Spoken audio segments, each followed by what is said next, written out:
لله والصلاة والسلام على رسول الله صلى الله عليه وعلى آله ومن اهتدى بهداه دقنا تملسنال እና ሱረቱ አሊ ኢምራን በመግቢያው አላህ Subhanahu Wa Ta'ala ለፍጥረታቱ ራሱን በራሱ ማንነቱን እየገለጠና እያስተዋወቀ ባለበት ወቅት ነበር የቆምነው። አሁንም ከዛው በመነሳት እንቀጥላለን።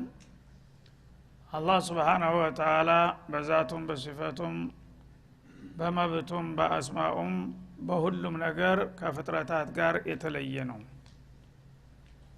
ሁሉንም ነገር ያስገኘው እርሱ ነው። ሁሉም ነገሮች ደግሞ ያለሱ አይሳካላቸውም። በመሆኑም እርሱን ብቻ አውቀው ማምለክ አለባቸው። ከዛውጭ መዳኛ የላቸውም ነው ዋናው መልእክቱ ማለት ነው። እና አልሐዩል ቀዩም የሚለው ቃል ላይ ነበር እንትን ያለው ፍጹም ህይወት ባለቤት ነው። ህይወት ተተባለ የሱን ህይወት የመሰለና ያከለ ምንም ነገር የለም። በመሆኑም በዚህ በህይወት ብቻ ከሁሉም ፍጥረታቶች የተለየ መሆኑን ልናቀው እንችላለን ማለት ነው። እና ሀያቱ የተሟላ ነው። ህመም፣ ድካም፣ እርጅና፣ መሻር፣ መወገድ የማያጋጥመውና ከዛም አያተል ኩርሲ ላይ እንዳሳለፍ ነው ላ ተእኹዙሁ ሲነቱን ወላ ነውም ይላል። ህይወቱ ትንሽን እንኳን እንከን የማትቀበል ከመሆኑ የተነሳ የእንቅልፍ ሸለብታ ወይም እንቅልፍ ዝር የማይልበት ጌታ ነው ይላል ማለት ነው።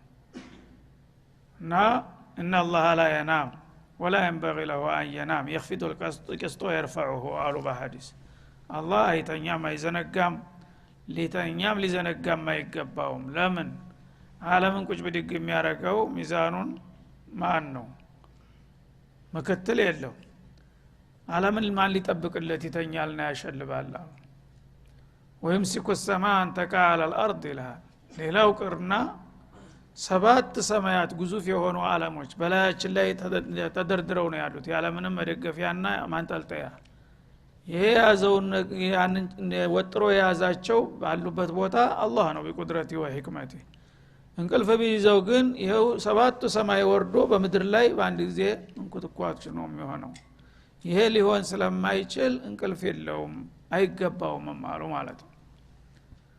እና ሀያቱ እንግዲህ እንቅልፍ ራሱ የድካም መገለጫ ነው ማለት ነው። ሰው ስራ ሲበዛበት የተወሰነ ጊዜ ይሰራል። ከዛ በኋላ ታልተኛ ህይወቱ ተጥቅም ውጭ ነው የሚሆነው ማለት ነው። ይዝላል፣ ይልፈሰፈሳል። እንደገና አርፎ ተኝቶ ሲነሳ መንፈሱ ይታደስና በአዲስ ኃይል ደግሞ እንትን ይላል። ሰው እንግዲህ በየቀኑ እየሞተ እየተነሳ ነው የሚሄደው ማለት ነው። ይሄ የሞት ምልክት ነው። ሞት ነው ራሱ መለስተኛ ሞት ነው እንቅልፍ። ስለዚህ እንቅልፍ ከያዘው ሞት አጠቃው ማለት ነው። እና አላህ Subhanahu Wa Ta'ala እንቅልፍን ሞት ይለዋል ማለት ነው። አላህ የተወፈለ አንፉሰ ሒነ መውቲሃ ወለቲ ለም ተሙት ፊ መናሚሃ። እና አጀሏ ሲደርስ ማንኛውንም ነፍስ ይወስዳታል በሞት ይላል። ምን የምትሞተውን ብቻ ያልሞተችውንም በምናም አማካይነት ይገላታል ይላል። ሰው እንቅልፍ በሚይዘው ጊዜ ታውቃላችሁ አይኑ ያይ ጆሮው አይሰማ ልቡ ያስብ፣ ያው ጀናዛ ነው ካልተቀበረም እንጂ ማለት ነው። ይህ አይነት ባህሪ በጌታ ላይ ሊመጣ አይችልም። ለምን? ሐየል ቀዩም ነውና ይላል ማለት ነው። ማን ነው እንግዲህ ከፍጥረታት መካከል በዚች ባህሪ ሊወዳደር የሚችለው? እኔ ተተፈጠርኩ ጀምሬ እስካሁን ድረስ ተኝቼ አላቅም አልተኛም ሊል የሚችል አለ?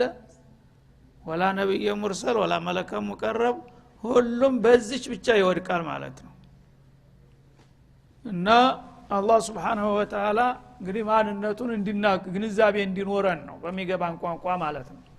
አልቀዩም ራሱ በነፍሱ የቆመ የማንም ድጋፍ የማይፈልግ ፈጣሪ የለው፣ እናት የለው፣ አባት የለው፣ ረዳት የለው፣ ምክትል የለው፣ ፍጹም ሙሉ ነው ማለት ነው። ሌሎች ግን የፈለገው ኃይል አለን ቢሉ ኃይል ባላቸው ቁጥር እንዳው ብዙ ደጋፊ ያስፈልጋቸዋል፣ ብዙ ሙግዚት ያስፈልጋቸዋል። ብቻቸውን ምንም ሊያረጉ አይችሉም ማለት ነው። እና ለራሱ ያው ነው፣ ቀዩም ነው። ቀዩም ማለት ቃኢም ቢነፍሲሂ ማለት ነው። ማንም ሳይደግፈው ማንም ሳይረዳው በቀጥታም ሆነ በተዘዋዋሪ የማንም ድጋፍ ሳያሻው ራሱን በራሱ የሚመራ ነው ማለት ነው። እንደገና ሌሎቹን የሚቆጣጠር ነው ቀዩም بنفسه وقيوم على غيره ሁለቱንም የማና ያጠቃልላል ማለት ነው ራሱ ከማንም ምንም አይፈልግም ሌሎች ደግሞ ከሱ ሁሉን ነገር ይፈልጋሉ ያለሱ አይሰከላቸውም ማለት ነው እና ይህ አይነት እንግዲህ ባህሪ ያለው ጌታ ነው ማለት ነው እና ቀዩሙን بالإيجاد والإمداد والإعداد ይላል ማለት ነው በፍጥረታት ላይ ቋሚ ነው አስተናባሪ ነው ተቆጣጣሪ ነው በማስገኘትም በማዘጋጀትም በመጨርም በመቀለብም የሱ ድጋፍ ተተለየን ፍጥረታት በሙሉ ደቂቃ እንኳን የሱ ድጋፍ ከተለየን የለንም ታአላህ እስትግና የሚባል ነገር የለም ማለት ነው እንዴት ለምሳሌ ምን ተጣው ምን መልሰው አየር ኦክሲጅን 5 ደቂቃ ቢቋረጥ አለ ሰው ማን ነው ይሄንን የሚቸርህ ይሄን በመለገስ ነው የሚያኖር ማን ነው መጀመሪያ መፍጠሩ ብቻ አይደለም እንድትኖር የሚያደርግህ ነገር በየደቂቃው በየሰኮንዱ የሚያስፈልግህ ለአካል ለመንፈስህ ለስሜትህ ለአየር ለሁሉ ነገር የሚያደርግልህ ማን ነው ያለሱ ምንም ነገር መንቀሳቀስ አይቻልም ማለት ነው እሱ ግን ፍጥረታቶች ባይኖሩ መኖር ያቅተዋል ሳይኖሩ መጀመሪያም ነበረ ሁሉም ነገር ሳይፈጠሩ በፊት አይደለም እንዴ እነሱ መንጣታቸው ምንም ሚሊ ነገር የጨመረለት ነገር የለም መሄዳቸውም የሚያጎልበት ነገር የለም ማለት ነው ስለዚህ አስማኡላህ አልሁስና ማወቅ ስለ አላህ ልዩ ግንዛቤ እንዲኖረን ያደርገናል ማለት ነው በእነዚህ በሶስት ስሞቹ ብቻ ማንንም በአለም ላይ እሱን ሊፎካከረውና ሊወዳደረው የማይችል መሆኑን ይገልጽልናል ማለት ነው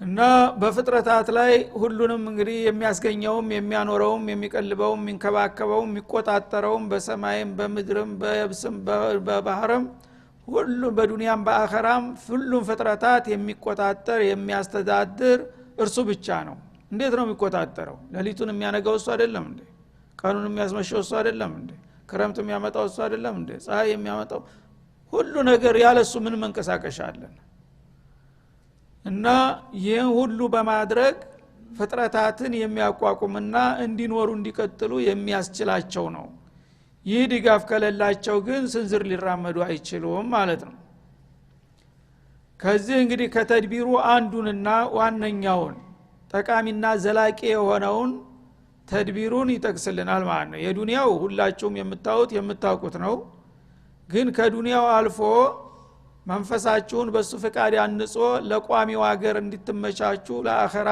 ጥሩ ዘላለማዊ አገር እንድትወርሱ መመሪያ ከሱ ጋራ የሚያገናኛችሁ ሰንሰለት የሚያወርድላችሁ እሱ ነው وهذا من قيوميته በእናንተ ላይ ቋሚና አስተናባሪ ከመሆኑ አንደኛው መገለጫው ነዘለ عليك الكتاب ይላል ኪታብን ባንተ ላይ ያወረደ የሆነ ጌታ ነው ምክንያቱም ሰዎችን ለጊዜው ዳቦ መስጠት ብቻ አይደለም ሀጃቸው መንፈሳቸውን መመገብ ያስፈልጋል ማለት ነው መንፈሳቸውን የሚመግባቸው የአላህ ወህይ ነው ከአላህ የመጣ መልእክት መመሪያ ሲሆንላቸው ከጌታቸው ጋር ያለው ግንኙነት ጤናማ ይሆናል ማለት ነው ከሱ ጋር አይጋጩም አይጣሉም እሱ ያዛቸውን ይሰራሉ የከለከላቸውን ይከለከላሉ የመከራቸውን ይከተላሉ ይሄ ከሆነ ከአላህ ዘንድ ሰላም አገኘ ማለት ነው አላህ ጋር ተስማማ ይሄ ከሆነ እዚች የምትኖርባት እድሜ ግዚያዊ እድሜ ላይ የኖርከውን ያህል ትኖራለህ ስትሄድ ደግሞ የበለጠና የተሻለ ዲል እንድታገኝ አመቻችቷል በመስመር ላይ አድርጎሃል ማለት ነው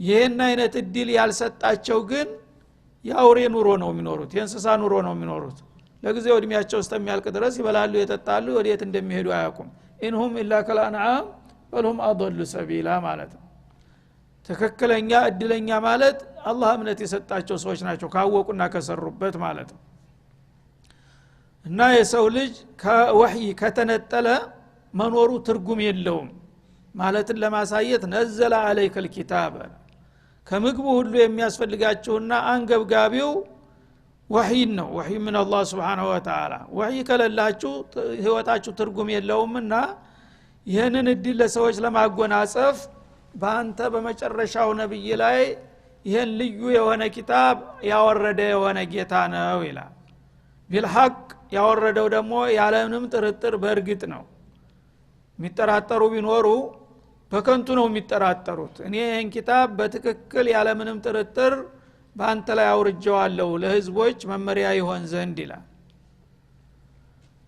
ሙሰድቀን ሊማ በይነ የደይህ ይህንን ኪታብ ደግሞ ያወረድኩት ከሱ ቀደም ሲል ላለፉት ለመሳይ ኪታቦች አረጋጋጭ ሲሆን ነው ያወረድኩት ይላል ማለት ነው ቁርአን ሲመጣ ተሱ በፊት ያሉትን መጽሐፎች እና ነብያት አረጋጋጭ ሆኖ ነው የመጣው ማለት ነው እንዴት አረጋገጣቸው እንጂሉም ተውራቱም እንዲሁም ነብያቱ እነ ኢሳ እነ ሙሳ ሌሎቹም የመጨረሻው ነብይ ይመጣል ብለው ትንቢይ ሳይናገሩ አላለፉም ማለት ነው ስለዚህ ኪባሩል አንቢያ ወልሙርሰሊን እነ ኢብራሂምን የመሰለ እነ ኢስሐቅ እነ ያዕቆብ እነ ሱለይማን እነ ዳውድ እነ ሙሳ እነ ሃሩን እነ ኢሳ የሚያክሉ ነብዮች የመጨረሻው ወደረኛ የደር የሌለው ነብይ ይመጣላችኋል ስም ጭምር ጠርተው ማለት ነው አህመድ ሙሐመድ እያሉ ማለት ነው እሱ ይመጣላችኋል እሱ እስከሚመጣ ነው እኛ ለጊዜው ነው እያሉ ነው ይመጥ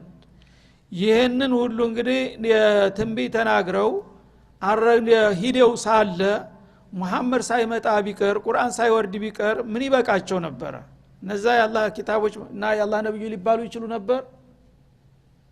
ነበር ቁርአን ሳይመጣ ሙሐመድ ሳይወርድ ሳይላክ ቢቀር ተውራት ውሸት ነው ዝም ብሎ እንትና ያሉባልታ መጽሐፍ ነው ሊባል ይችል ነበር ማለት ነው እንጂል ውሸት ነው ለምን ትንቢዩ ይመጣል የመጨረሻው ነብይ የመጨረሻው ኪታብ ይመጣል ብሏል ይሄው አልመጣም የታለ ሊያሰኘው ይችል ነበር ሊተች ይቻል ነበር የዛ ጊዜ በምንድነው ሊከላከል የሚችለው ተውራትና እንጂል ያልኩት ነገር እስካልተፈጸመ ድረስ ያ የተነበየው ነገር እስካልመጣ ድረስ ይመጣል የተባለው ሰው እስካልመጣ ይከተላል የተባለው መጽሐፍ እስካልወረደ ድረስ ያ ቀደም ሲል የተነገረው ትንቢይ የነብዮቹም ቃል ይሁን የኪታቡ ትንቢይ ምን ነበር የሚጠብቀው ውሸት ነው አሉባልታ ነው አፈታሪክ ነው ቢል ማንም ሰው ምን መከላከያ ነበረው አይ እውነተኛ ነኝ ለማለት ማረጋገጫ ምን ነበረው አልነበረውም ማለት ነው ልክ እንዳለው ግን ተውራቱ እንጂሉ ነብዮቹም እንደተነበዩት ነብዩ መሐመድ ቁርአንን ይዘው መጡ ማለት ነው ቁርአንን ይዘው መምጣታቸው ላለፉት ነብያትና ኩቱቦች ምን አደረገ ቁርአን ምን አበረከተ እውነተኛ ናቸው ማለትን አላረጋገጠም እንዴ ይመጣል የተባልኩት እኔ ነበር ይሄው መጣሁኝ ተውራት እንዳለው እኔው መጣሁኝ እንጂል እንዳለው መጣሁኝ ብሎ መሰከረላቸው አረጋገጠላቸው ማለት ነው እና እነሱ ይመጣል ብለው አስቀድመው በትንቢይ እንደመሰከሩለት እሱ ደግሞ ይሄው እንዳሉት መጣሁኝ ብሎ ለነሱ እውነተኝነት መሰከረላቸው በአጠፋው ማለት ነው ግልጽ ነው ስለዚህ የቁርአን መምጣት ለቀደምት መጽሐፍትና ለቀደምት ነብያት እውነተኝነት ማረጋገጫ ነው እሱ ሳይመጣ ቢቀር ኑሮ ቁርአን ባይወርድና ነብዩ ባይላኩ ኑሮ በአጠቃላይ ነብያትና ኩቱበም ቀዲማ ባደጋ ላይ ወድቀው ነበረ ማለት ነው ማንም ካፊር ተነስቶ ቢያብጠለጥላቸውና ቢያስባብላቸው ማረጋገጫ አልነበራቸውምና ያም ማረጋገጫ እንዲሆን አድርግ ያመጣሁኝ ይላል ሊማ በይነ የደህማ ሊማ ሰበቀሁ ምን الكتب والانبياء ቁርአንን የቀደሙት ክታቦችና ነብዮች ስለሱ መምጣት በሰፊው ተናግረውና ተንብየው ነበርና ያንን አባባላቸውን በገቢር ለማረጋገጥ ስል ይሄውና አወረድኩት ይላል ማለት ነው وانزل التوراة والانجيل من قبل ይሄው አሁን እዙ ላይ ጀመረ ማለት ነው በተለይም አሽሃሩል ኩቱብ የሚባሉት ቁርአን በፊት እነዚህ ሁለቶች ናቸው ተውራትና እንጂል ተውራት አላ ሙሳ ኢብኑ ኢምራን ወኢንጂል አላ ኢሳ ኢብኑ መርየም እነዚህን ሁለቱን ታዋቂ ኪታቦች ስም ጠርተውም በግልጽ ያስቀመጡት እነሱ ናቸው ማለት ነው እነዛን እንዳወረድኩኝ ሁሉ በወቅቱ ይሄው ቁርአንንም ደግሞ ይመጣል ብለው በተነበዩት መሰረት ያወረድኩ የሆንኩ ጌታ ነኝ አላህ ረብል ዓለሚን ማለት በማለት ያስተዋውቃል ማለት ነው እና ሁለቱን ኪታቦች ልዩ ቦታ ለመስጠት ነው መጀመሪያ ሙጅመል አደረገ ሙሰድቀን ሊማ በይነ የደህ ከሱ ቀደም ሲል ያላለፉት ኩቱቦችና ሩሱሎች ማረጋገጫ ሲል ተውራትም እንጂልም እዛ ውስጥ ነበሩ ሱሑፎቹም ዘቡሩም ሌሎችም ነበሩ በተለይ ማንም ሰው ሊክዳቸው የማይችለው ደግሞ በአለም ላይ ትልቅ ዝና ያተረፉት ተውራትና እንጂል ናቸው። ተውራት ያው የይሁዶቹ ኪታብ በመባል የሚታወቀው፣ እንጂል የክርስቲያኖቹ። እነዚህን ሁለት ታላላቅ ኪታቦችም ቀደም ሲል እንዲያወረድኩኝ እነሱም ደግሞ ቀጣው ይመጣል ተረኛው ብለው እንደተነበዩ በተባለው መሰረት ቁርአንን ላንተ ያወረድኩልህ የወንኩ ጌታ ነኝ አላህ አልሐዩል ቀዩም ማለት ሲል ራሱን ያስተዋውቃል ማለት ነው። እና ተውራትና እንጂልን ሚን ቀብሎ ከሱ ቀደም ሲል ከቁርአን ቀደም ሲል አውርደናቸዋል። ይሄው መሰከረ። ከኔ ቀደም ሲል ተውራትና እንጂል ያወረደው እኔን ያወረደ ጌታ ነው ብሎ መሰከረ ቁርአን ማለት ነው።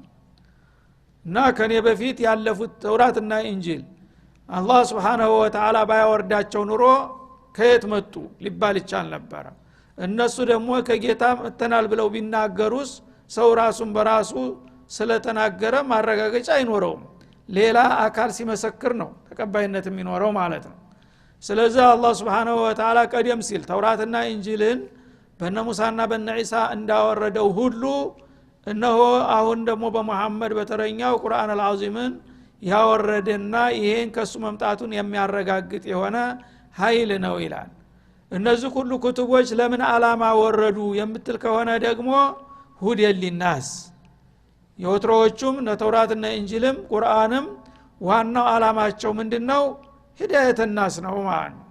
የሰው ልጆችን ወደ ጌታቸው ለማስተዋወቅ የጌታን ፍቃድ እንዲረዱ ይሄ ይጠቅማል፣ ይሄ ይጎዳል፣ ይሄ ኸይር ነው፣ ይሄ ሸር ነው፣ ይሄ ኢማን ነው፣ ይሄ ኩፍር ነው ብለው የሚጠቅማቸውን አቅጣጫቸውን ለማሳየትና ጌታቸው ጋር ለማስተዋወቅ ነው የተወረዱት እነዚህ ኩቱቦች ይላል ማለት ነው። ሂዳየተ ሊናስ እና ሰዎች ተውራትም በጊዜው ለነበሩት ሰዎች እንጂልም በጊዜው ለነበሩት ሰዎች ቁርአንም ደግሞ እስከ ዓለም ፍጻሜ ድረስ የመጡት ሁላቸውም የሰው ልጆችን ወደ ጌታቸው ሊመሩና ሊያስተዋውቁ ነው ይላል ማለት ነው። ወአንዘለ الفرقان في مضمونها ማለት ነው። በእነዚህ በሶስቱ ታዋቂና ታላላቅ ኪታቦች ውስጥ ፉርቃንንም አወረደ ይላል። ፉርቃን ማለት ምን ማለት ነው? الحجج القاطعه الناصعه ግልጽ የሆኑ የማያወላዱ ቁልጭ ያሉ መረጃዎችን አውርዷል በእነዚህ በሶስቱ ኪታቦች ውስጥ ይላል ማለት ነው። እና ሁጀጅ البينات አያት አላህ Subhanahu Wa Ta'ala የዓለም ባለቤት ለመሆኑ የሚያረጋግጡና የሚገልጡ የሆኑ አያቶችን ሐቅና ባጢልን የሚያብራሩና የሚያብጠረጥሩ የሆኑ አንቀጾችን በእነዚህ ኪታቦች ውስጥ አውርዷል ይላል አላህ Subhanahu Wa Ta'ala። ስለዚህ እንግዲህ አላህ Subhanahu Wa Ta'ala ነብያትን ለምን እንደላከና ኩቱቦችን ለምን እንዳወረደ በሚገባ ባጭሩ እያስቀመጠልን ነው ማለት ነው። ፉርቃን ማለት ማ ይፈረቁ به بين الحق والباطل በሐቅና በባጢል በኸይርና በሸር በኢማንና በኩፍር መካከል ያለው ልዩነት አብጠርጥሮና ቁልጭ አድርጎ የሚያስቀምጡ መረጃዎችን የተሞላባቸው አድርጌ ያወረድኩኝ እነዚህን ኪታቦች ይላል ማለት ነው። በአጠቃላይ ሁሉም ኩቱቦች ስለ አላህና ስለ ረሱሎች፣ ስለ ታሪክ፣ ስለ ሰው ልጅ አመጣጥ፣ ስለ አላማው ነው የሚነግሩት ማለት ነው። ስለዚህ እኛን በመድር ላይ ያሉ ፍጥረታቶችን ከዓለም ጌታ ጋራ ማስተሳሰር ነው ስራቸው እነዚህ ኩቱቦች ማለት ነው። ማስተዋወቅ ነው፣ ኢትሷላት ማለት ነው። አሁን በአሁኑ ጊዜ የምታዩት ነው ኢትሷላት። ሰው የፈጠረው እንኳን ነገር እዚህ ቁጭ ብላ ዓለም ዙሪያ ያሉትን ሰዎችን ትነጋገራለህ፣ ትገናኛለህ።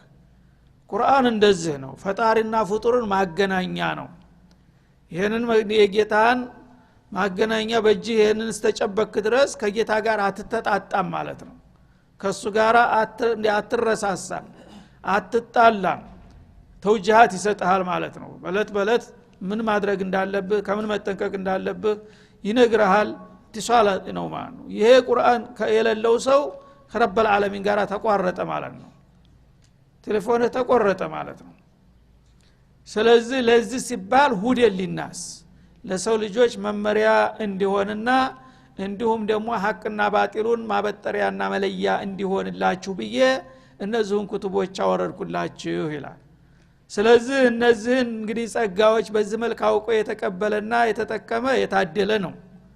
የካደና ያስተባበለ እስካለ ይሄን የመሰለ ጸጋ አልፈልግም የሚሉ ጥጋበኞችና ትቢተኞች እንደሚኖሩ ያቃልና ይህንን ለሰው ልጆች መመሪያ ያወረድኩትን ነገር እኛ መመሪያ ያስፈልገንም ተፈጠረን በኋላ እሱ ምንም ያገባው ነገር የለም እኛ እንደፈለግን ዝም ብለን እንሄዳለን የሚል አቋም ያላቸው ካሉስ እነሱን እንዴት ታያቸዋለህ ካላችሁኝ ይላል ኢነ الذين كفروا بآيات الله በእነዚህ በተላላቅ ኪታቦች ውስጥ የወረዱትን አንቀጾችና መረጃዎች እንዲሁም ሩሱሎችና ህግጋት ደንቦችን የካዱና ያስተባበሉት ይላል ምን ይሆናል ጣፈንታቸው ለሁም አዛቡን ሸዲድ አመፀኞች ናቸው ጥጋበኞች ናቸውና ከኔ ጋራ ስለተጣሉ በዚህ በከደታቸው ሳቢያ እጅግ የመረረና የከረረ ከባድ ቅጣት ይጠብቃቸዋል ይላል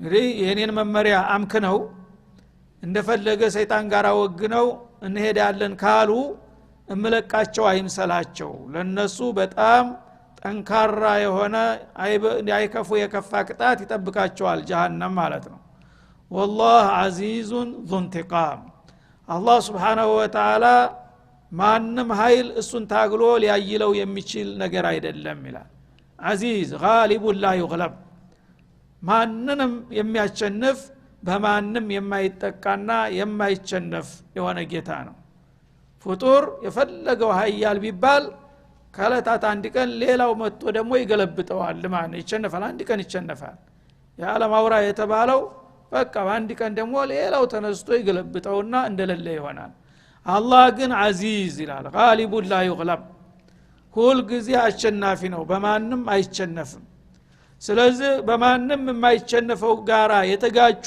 ኃይሎች ምንድነው ጣፈንታቸው ያው ለውርደትና ለቅሌት መጋለጥ ብቻ እንጂ ትርጉም የለውም ማን ነው ذو انتقام على من عصاه وعانده ባመጸበትና እሱ ጋራ አተካራ የሚፈጥር በሱ ጋራ እንፋጠጣለሁኝ አንገራጠጣለህ የሚል ካለ ደግሞ ያንን ልክ የሚያገባ ዲባቅ የሚያገባ ኃይል አለው ኢላላ አላህ Subhanahu Wa Ta'ala የመበቀል ባለቤት ነው ማንንም አመፀኛና ጥጋበኛ ለማድቀቅና ለማንበርከክ ኃይሉ የተሟላ ነው ይላል ማለት ነው ስለዚህ እንግዲህ ግልጽ አደረገ አቋሙን ማለት ነው ሁደ ሊናስ ማለት ይሄ ነው እኔ ጋራ መታረቅ መተዋወቅ አቅማችሁን አውቃችሁ እኔን ማገልገል ነው የለባችሁ ይሄን ካረጋችሁ ያ ሰዓዳ ያ ለይተኩም ያ አላህ የሚጠብቃችሁ ዲል ይሄ ነው የሚባል አይደለም ከዛ አልፋችሁ ተርፋችሁ ግን በእኔ ላይ አምጻችሁ እንደገና በሩሱሎችን ክዳችሁና አያቶችን ረግጣችሁ እንደፈለግን እንሄዳለን ካላችሁ አዚዝ እኔ አሸናፊ ነኝ ልብ በሉ እኔን ሩጦ ያመልጥ ታግሎ ሊጥል የሚችል የለም የትም ብትገባ አታመልጥም ذو انتقام በዛ በጥፋትህና በክፋትህ ደግሞ አፈርደም አበላሃለሁ የመበቀል ባለቤት ነኝ እኔ እርግጠኛ ነኝ ምንም የምታመልጥበት ምክንያት የለም ሲል ያስጠነቅቃል እያንዳንዱ የሰው ልጅ ማለት ነው ይሄን ካወቀና ከሰማ በኋላ ይሁን ግድ የለም ልሞክረው የሚል ካለ ይሞክረው ያገኘዋል ማለት ነው እና እንግዲህ ከቁድራው አኳያ አዚዝ ነው አሸናፊ ነው ማንም ኃይል በተናጠልም ሆነ በመተባበር አላህን ሊጋፋ የሚሞክር የሚያስብም ከቶ ሊኖር አይችልም እንደገና እሱ ፈቃድ ሆኖ ካልማረህና ካልታወህ ደግሞ ذو انتقام ለመበቀል ደግሞ ጉልበቱ ያዳላው ነው ማንም የሚያተሱ መታገል ማምለጥ ብቻ ሳይሆን መደበቅም አይችልም ገባህበት ብትገባ ያው ዋጋህን ይሰጣል ማለት ነው ከውቀቱ አኳያ ደግሞ ኢነ الله لا يخفى عليه شيء في الارض ولا في السماء ይላል አላህ Subhanahu Wa Ta'ala ደግሞ በሱ ላይ አምፀህ ሸፍታለሁ ብትል ታገር ወጥቼ ደበቃለሁ ብትል የት ነው የምትደበቀው ይላል لا يخفى عليه شيء في الارض ولا في السماء ከዚህ ከደካሞቹ አለቆች ጋራ ብትጣላ ችግር የለም እሱ የበሬ ግንባር የምታል ግዛት ናት እሱ አለቀ ስትሄድ የለም ምንም ሊያረጋ አይችልም ማለት ነው አይደለም እንዴ ግን አላህ ጋራ ተጣልቶ ወዴት ነው የምትሸፍተው ወዴት ነው የምታመፀው እና ምዕራብ ብትሄድ ምስራቅ ብትሄድ ደቡብ ሰሜን ብትሄድ ሰማይ ብትወጣ لا يخفى عليه شيء في الارض ولا في السماء መሬት ብትገባ መደበቂያ የለም ግዛቱ በሙሉ የኔ ነው ይልሃል አላህ Subhanahu Wa Ta'ala ይሄ ነው ኃይል ማለት ስልጣን ማለት لا يخفى عليه شيء في الارض ولا في السماء በጨለማ በብርሃን ቤት ዘግቶ ወይም ጉድጓድ ከፍቶ ቢገባ ታላህ መደበቅ የሚባል መሰወር የሚባል ነገር የለም ይላል ይሄ ከሆነ ከእንዲህ አይነቱ ኃይል ጋራ የሚጋጭ እብድ ነው ቢባል ያንሳል ይሄ እንግዲህ ተሰው እንኳን ከፍጡር ጋር እንኳን አንድ ታቅም በላይ ሻል ያለ ጋር ተተጋጫበርክ እንዴ አንተ አቅመና አጣቅም እንዴ ነው የሚባለው አይደለም እንዴ እንደ አይነቱ ኃይል ጋር ግን የሚጋጨው ምን ይባላል لا يخفى عليه شيء في الارض ولا في السماء በሰማይም ሆነ በምድር የሚደበቅ የሚሰወርበት ነገር የለም ሁሉ ነገር እሱ ጋር ቅርብ ነው ግልጽ ነው ማለት ነው ተደቂቅ እስተሊቅ ያሉ ነገሮች ሁሉ የፈለገው ብርሃን ውስጥ ጨለማ ውስጥ ባህር ውስጥ ጉድጓድ ውስጥ ይሆኑ ሁሉም እኩል ናት እሱ ዘንዳ ማለት ነው ስለዚህ ይህ አይነቱን እንግዲህ ጌታ በዚህ መልክ አውቀህና ተገንዝበህ አቅምህን አውቀህ አደብ ገዝተህ በመመሪያው ከሄድክ ማሻአላህ ነው አንተ ሰዒር ነው ሙወፈቅና ማለት ነው ካልሆነ ግን ይህ አይነቱ ጌታ ጋራ መጋጨት ያዋጣኛል ታልክ ሞክረው አውቀህ ግባበት ማለቱ ነው هذا وصلى الله وسلم على النبي وإلى اللقاء